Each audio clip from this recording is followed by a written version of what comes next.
Il s'agit du 5e échange depuis l'entrée en vigueur d'un accord de cessez-le-feu entre le Hamas et Israël après 15 mois de génocide. Israël et le Forum des familles ont annoncé que 3 Israéliens devaient être libérés par le Hamas. Des dizaines de combattants du Hamas se sont donc déployés tôt le matin à Deir el-Balah, dans le centre du territoire palestinien, avant le début de l'opération. Nous sommes venus ici aujourd'hui pour regarder et honorer les brigades Azz ad-Din al-Qassam lors de la remise des otages israéliens à la Croix-Rouge. Nous sommes fiers d'eux.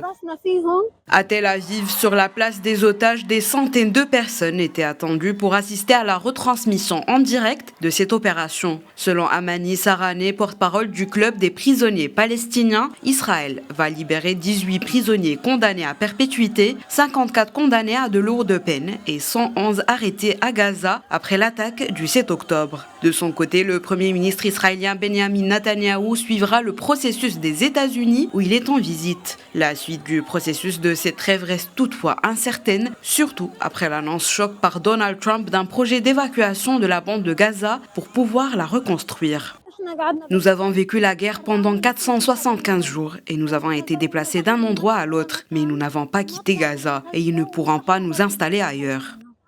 Plusieurs pays occidentaux et arabes, notamment l'Égypte et la Jordanie, ont rejeté l'idée du président américain. L'ONU a également mis en garde contre tout nettoyage ethnique. Mais malgré cette levée de bouclier, Israël a dit jeudi préparer un plan pour un départ volontaire des Gazaouis du territoire assiégé par l'armée israélienne.